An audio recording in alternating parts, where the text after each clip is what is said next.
Welcome in my class. आज हम English grammar में लेसन 2 में पार्ट्स ऑफ ए सेंटेंस का अध्ययन करेंगे। Parts of a sentence, there are 2 parts. एक सेंटेंस के 2 भाग होते हैं, पहला सब्जेक्ट और दूसरा predicate. Look at the board. हमारा टॉपिक है पार्ट्स ऑफ अ सेंटेंस, जिसको हिंदी में हम कहते हैं वाक्य के भाग। तो वाक्य के हमारे 2 भाग हैं, सब्जेक्ट एंड प्रेडिकेट। सब्जेक्ट को हिंदी में कर्ता, विषय, उद्देश्य ये कहते हैं और प्रेडिकेट को विधेय कहते हैं। इस चैप्टर को समझने के लिए हम पहले सब्जेक्ट को समझेंगे, उसके बाद प्रेडिकेट को समझेंगे। सिंपली यहाँ पर अगर सिंपल सेंटेंस रखा जाए, कुछ एग्जाम्पल्स आपको दिखा रही हूँ। ये देखिए, अगर हम सिंपल सेंटेंस लें तो काउ ईट्स ग्रास। बहुत ही ईजिली हम पहचान सकते हैं कि सब्जेक्ट कौन है। यानी वाक्य में अगर हम कौन प्रश्न करते हैं या इंग्लिश में कह सकते हैं हु, तो हमारा सब्जेक्ट निकल के आ जाता है। ये सिंपल सेंटेंस है, इनमें सब्जेक्ट को पहचानना बहुत आसान है। जैसे कि who eats grass, who eats grass, तो आंसर निकल के आएगा कि काउ ईट्स ग्रास। ऐसे words fly in the sky, तो who fly in the sky words. John plays cricket, तो इसमें भी हु लगाएंगे तो आंसर हमारा जॉन निकल के आएगा। इसको हम इस तरह से कह सकते हैं कि in a statement subject usually placed before the predicate. तो ये हमारा प्रेडिकेट है और इससे पहले ये सब्जेक्ट्स हैं हमारे इन वाक्यों में। और सब्जेक्ट्स में मोस्टली नाउन या प्रोनाउन होते हैं। तो ये सिंपल सेंटेंस है जिसमें हमको सब्जेक्ट या प्रेडिकेट पहचानने में कोई भी प्रॉब्लम नहीं होगी। अब बात करते हैं कि अगर सेंटेंस लंबा हुआ तब हम कैसे जानेंगे कि हमारा सब्जेक्ट कितना बड़ा है, कितना छोटा है। क्योंकि ऐसा हमने देखा है कि जब बच्चों को एक्सरसाइज लंबा सेंटेंस लिख दिया जाए तो बड़ा कन्फ्यूजन हो जाता है उनको कि इसमें हमारा सब्जेक्ट कौन है। इसके लिए हमको सब्जेक्ट्स के सारे पार्ट्स जानने होंगे ताकि आप उसको आसानी से पहचान सकें।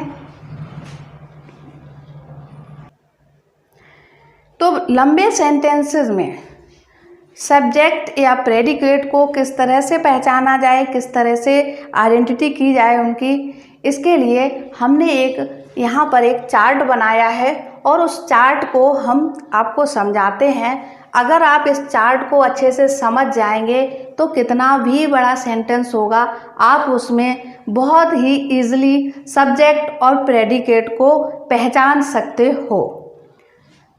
तो देखते हैं, पहले तो हम अपने सब्जेक्ट के बारे में अच्छे से समझ लें कि सब्जेक्ट क्या है। सब्जेक्ट को हिंदी में कर्ता, विषय और उद्देश्य कहते हैं। कर्ता का मतलब होता है कार्य को करने वाला, जो पूरा कार्य कर रहा है। विषय का मतलब होता है मुख्य चीज, ऐसा पॉइंट, ऐसा बिंदु जिसके बारे में सब कुछ बताया जा रहा हो। जैसे कि हम अगर हिंदी विषय ले लें तो उसमें हम किसके लिए पढ़ रहे हैं, किसके बारे में जानकारी ले रहे हैं, हिंदी के लिए। गणित विषय हो तो उसमें गणित का, साइंस है तो उसमें साइंस का। तो विषय क्या है, ये हमारा मुख्य बिंदु हो जाता है जिसके बारे में हम बात करते हैं, वो विषय कहलाता है। इसी तरह से कर्ता कौन होता है, जिसके बारे में पूरा सेंटेंस बोल रहा है, बताया जा रहा है। जैसे कि वो कैसा है ना, कैसा मतलब क्या है। तो इस तरह सब्जेक्ट का पता लगाने के लिए वाक्य में हम क्या प्रश्न करें, यानी व्हाट प्रश्न करें या हु प्रश्न करें। हु मीन्स कौन। ऐसा प्रश्न करने पर हमारा आंसर जो निकल के आता है वो क्या होता है, सब्जेक्ट। तो इसके आगे हमारा आता है उद्देश्य। उद्देश्य का मतलब भी है जिसके लिए सब कुछ किया जा रहा हो। तीनों जो हमारे सब्जेक्ट के तीनों हिंदी के जो अर्थ हैं उनका मुख्य अर्थ यही होता है कि जिसके बारे में या जिसके लिए सब कुछ किया जा रहा हो, वो हमारा सब्जेक्ट होता है। अब हम बात करते हैं कि लंबे सेंटेंस में सब्जेक्ट कैसे पहचानेंगे। तो यहाँ पर जो हमने चार्ट बनाया है, पहले उस चार्ट में जो मैंने मुख्य बिंदु लिखे हैं उनको समझ लेते हैं। जैसे सब्जेक्ट के दो भाग होते हैं, क्वालिफायर्स और हेडवर्ड। क्वालिफायर्स मीन्स होता है विशेषता बतलाने वाला शब्द, विशेषता बताने वाला। और हेडवर्ड यानी मुख्य शब्द, जिसमें हमारा नाउन आता है। और इस तरह से अब हम क्वालिफायर्स को भी दो भागों में बांटेंगे। यहाँ पर तो हमने दो ही भाग लिए हैं। अगर देखा जाए तो क्वालिफायर्स यानी विशेषण होते हैं और विशेषण दो से ज़्यादा प्रकार के होते हैं। तो यहाँ पर मोस्टली सेंटेंस में दो ही आते हैं। तो यहाँ पर हमने पहला लिया है डिटरमाइनर और दूसरा है एडजेक्टिव। डिटरमाइनर मीन्स होता है निर्धारक या गणनीय विशेषण। कैसा विशेषण? जो आपको संख्यावाची विशेषण हो या डेफिनेट या इनडेफिनेट करके यहाँ पर निर्धारित किया गया हो। ये एग्जाम्पल के लिए इस तरह के वर्ड, ये क्या है, ये हमारे डिटरमाइनर होते हैं।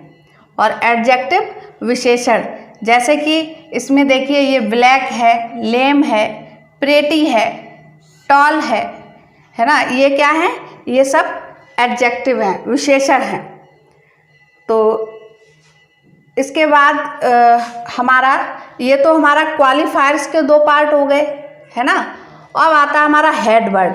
हेडवर्ड जो है उसमें भी दो पार्ट होते हैं, नाउन और एडजेक्टिवल फ्रेज।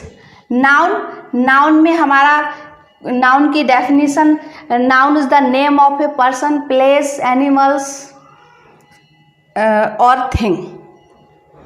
तो इसी तरह से यहाँ पर संज्ञा वर्ड कोई भी हो सकता है। यहाँ नीचे कुछ सेंटेंस दिए हैं, आप इनमें देख सकते हो। जैसे कि ये फर्स्ट में ये वर्ड है, मैन है, फ्लावर्स हैं, है ना, और ये मैन है। उसके बाद ये टीचर है, तो ये क्या है, ये नाउन है।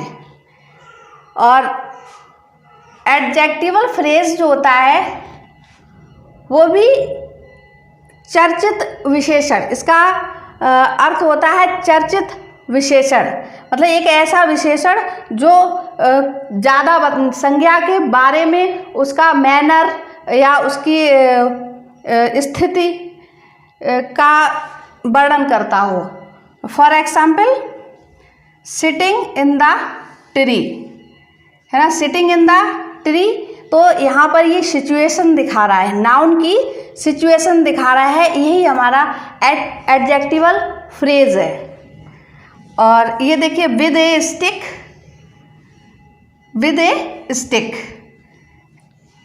ये भी हमारा एडजेक्टिवल फ्रेज है, यानी लकड़ी के साथ। यहाँ पर हम आपको पहचान करा रहे हैं कि हमारा जो सब्जेक्ट है उसमें क्या क्या आता है।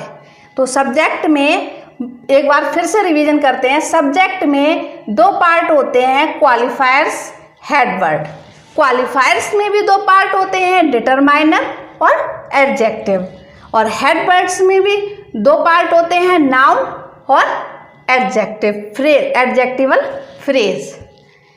तो प्रेडिकेट में हम बाद में चलेंगे। एक बार हम फिर आपको इन सेंटेंसेस में से ये वर्ड रिकॉग्नाइज करा के और इनमें फिल कर रहे हैं। तो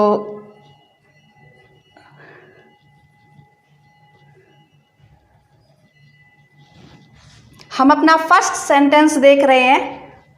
अ black bird sitting in the tree flu away just now.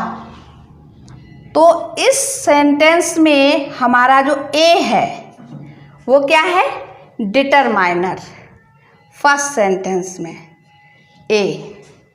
और ब्लैक, दूसरा वर्ड है ब्लैक, ये हमारा एडजेक्टिव में आएगा। ब्लैक। बर्ड ये किस में जाएगा? नाउन में। इसके बाद आता है सिटिंग इन द ट्री। ये पूरा सिटिंग इन द ट्री, ये हमारा जाता है एडजेक्टिवल फ्रेज में। यहाँ तक है हमारा सब्जेक्ट। तो सब्जेक्ट आप समझ गए होंगे कि सब्जेक्ट सेंटेंस में कितना बड़ा हो सकता है। अब बात करते हैं अगर हम क्वालिफायर्स की, तो क्वालिफायर्स के अंतर्गत हमारा अ ब्लैक पूरा आ जाएगा। अ ब्लैक।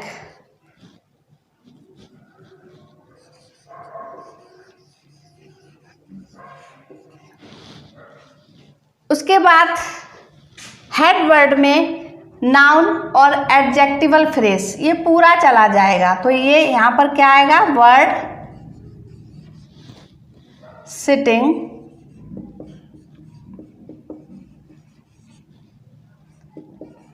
In the tree. अब आपने देखा कि हमारा सब्जेक्ट जो है वो कितना बड़ा हो गया। ये पूरा इतना बड़ा जो हो गया है वो क्या हो गया? सब्जेक्ट। इसीलिए हमने इसके पार्ट आपको बताए ताकि कुछ बच्चे अब ब्लैक वर्ड तक करके और छोड़ देंगे, क्योंकि यहाँ पर ये सिटिंग वर्ब देखेंगे और आगे बढ़ के पूरा इतना करके प्रेडिकेट कर सकते हैं अगर सब्जेक्ट के पार्ट्स की जानकारी नहीं होगी तब। लेकिन आपको तो जानकारी हो चुकी है। अब इसके बाद इसके आगे जो आता है ये हमारा है प्रेडिकेट। तो अभी तक हम सब्जेक्ट और सब्जेक्ट के पार्ट समझ चुके हैं। अब हम आते हैं प्रेडिकेट। प्रेडिकेट मीन्स होता है विधेय, और प्रेडिकेट में पार्ट जो आते हैं हमारे वो दो पार्ट मेनली होते हैं, वर्ब और कॉम्प्लीमेंट। वर्ब मीन्स होता है क्रिया और कॉम्प्लीमेंट मीन्स होता है पूरक। पूरक का मतलब ये होता है एक ऐसा शब्द, एक क्या, एक के दो भी हो सकते हैं या तीन भी हो सकते हैं। वो एक तरह से एडजेक्टिवल फ्रेज भी हो सकता है, एडवर्बियल फ्रेज भी हो सकता है। तो कॉम्प्लीमेंट का मतलब होता है वो शब्द या वे शब्द जिनके द्वारा हमारा वाक्य पूरा होता है या जिनके अभाव में हमारा वाक्य अधूरा रह जाता है। जैसे इसी सेंटेंस को भी हम देख रहे हैं, अ black bird sitting in the tree. एक काली चिड़िया पेड़ में बैठी हुई है। फ्लू अवे जस्ट नाउ, ठीक अभी उड़ गई है।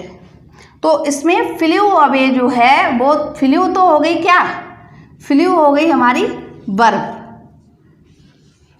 फ्लू हो गई वर्ब, और फ्लू अवे अवे और जस्ट नाउ, ठीक अभी, जस्ट नाउ। यानी ये जो जस्ट नाउ है यही कॉम्प्लीमेंट है। आगे और सेंटेंस हैं, हम उनको पढ़ के और इसको थोड़ा क्लियर करते हैं।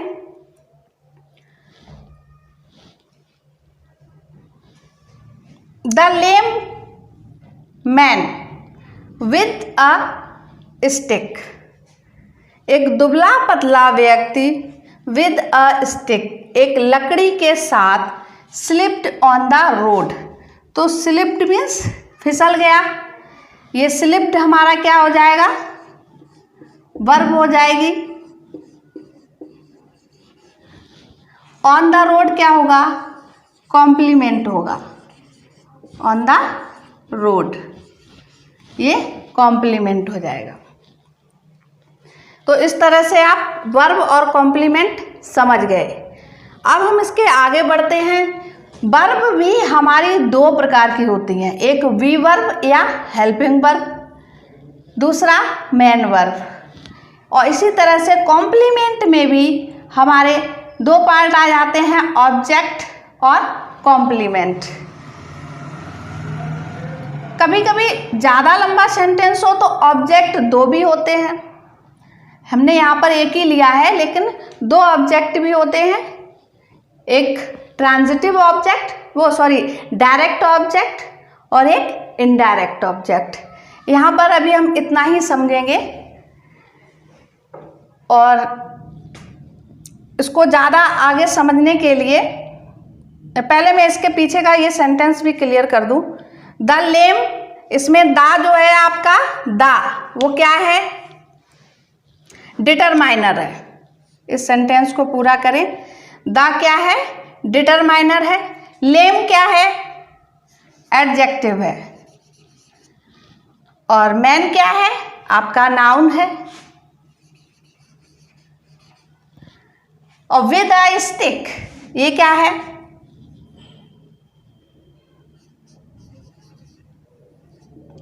विद अ स्टिक ये आपका एडजेक्टिवल फ्रेज है। विद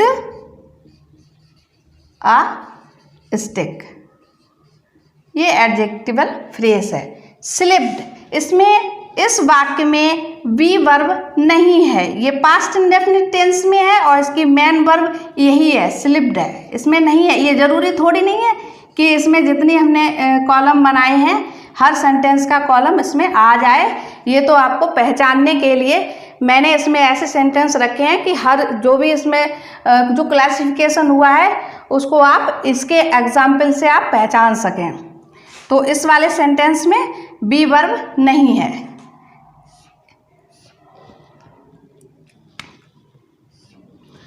अब इसके बाद आता है हमारा ऑब्जेक्ट।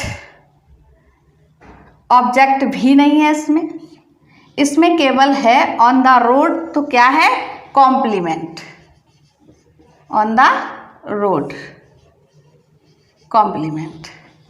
चलिए आगे वाला सेंटेंस देखते हैं। दोज प्रेटी फ्लावर्स, दोज ये क्या है, हमारा डिटरमाइनर है। प्रेटी क्या है, एडजेक्टिव है।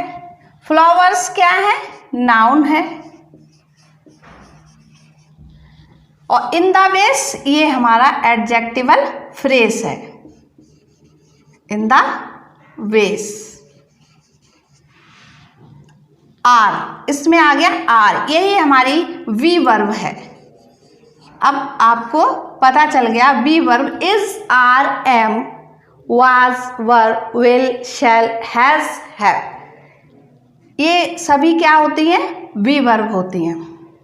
और फेडेड,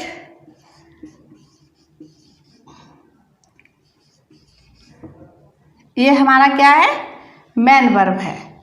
तो एक बार इस सेंटेंस की हिंदी भी समझ लें। दोज प्रेटी फ्लावर्स, वो सुंदर फूल, इन द वेस, जो वेस में हैं, आर फेडेड, मुरझा गए हैं या मुरझा चुके हैं। नेक्स्ट सेंटेंस देखते हैं। द टॉल मैन, अब मैं इसको थोड़ा खाली करती हूँ जगह को, स्पेस को, आगे के सेंटेंस समझाने के लिए। अब हमारा ये फोर्थ सेंटेंस है, इसको ध्यान से पढ़िए और अब हम इसमें अपने सब्जेक्ट और प्रेडिकेट के पार्ट्स इसमें से पहचान कर इसमें लिखेंगे। पहले फोर्थ सेंटेंस है, the tall man in the corner is a good player. इसमें द हमारा क्या है, डिटरमाइनर, और टॉल ये क्या है, एडजेक्टिव, मैन क्या है, नाउन।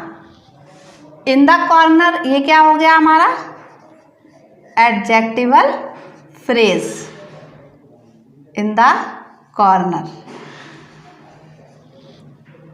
और इज ये हमारी बी वर्ब है।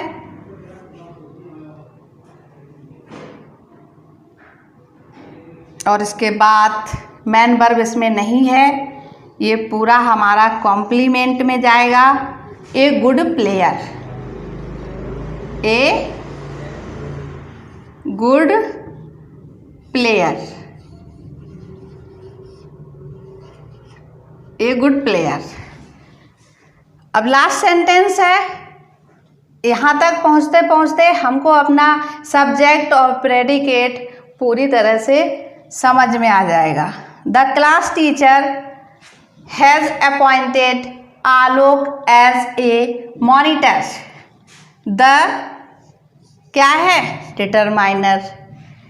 क्लास टीचर, आप अगर क्लास टीचर यहाँ पर एडजेक्टिव रहने दीजिए, क्लास टीचर पूरा नाउन है, क्लास टीचर। उसके बाद इसमें हमारा एडजेक्टिवल फ्रेज नहीं है, हैज़ बी वर्ब है। अपॉइंटेड, अपॉइंटेड क्या है, मैन वर्ब है।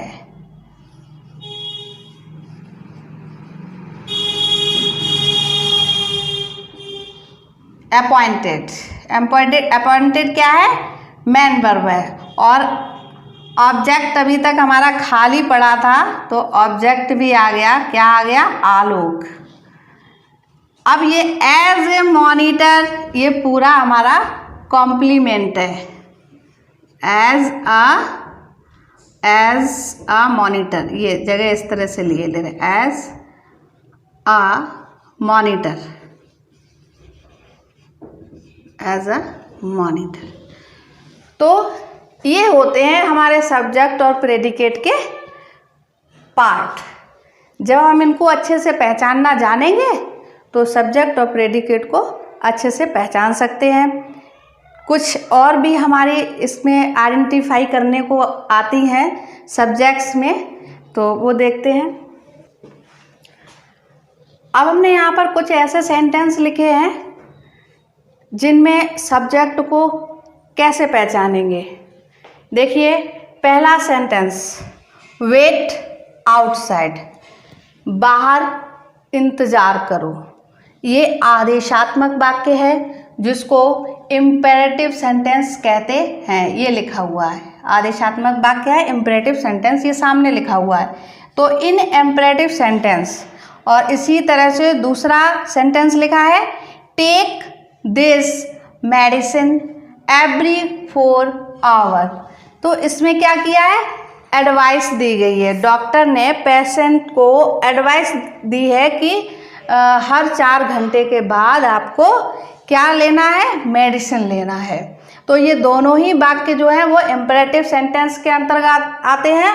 और इसमें जो होता है, सब्जेक्ट जो होता है आपका, यू छुपा हुआ होता है, यू छुपा हुआ होता है, क्योंकि इसका you must wait outside, outside, इस सेंटेंस का जो मीनिंग है वो ये है, यू मस्ट वेट आउटसाइड, है ना। आदेशात्मक मान लीजिए इस वाक्य को, और ये इम्पेरेटिव सेंटेंस में होते हैं, तो यहाँ पर यू आएगा आपका सब्जेक्ट फर्स्ट सेंटेंस में, करेक्ट।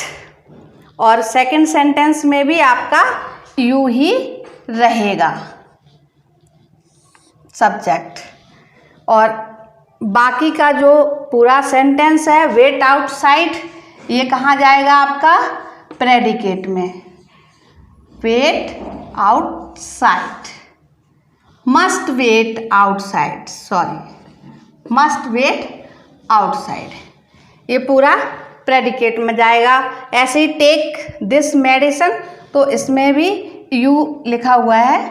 और यहाँ पर आगे का sentence, must take this medicine, must take, must तो नहीं आएगा, मेडिसिन है तो टेक ही आएगा, सॉरी, क्योंकि दवाई है वो तो लेनी है।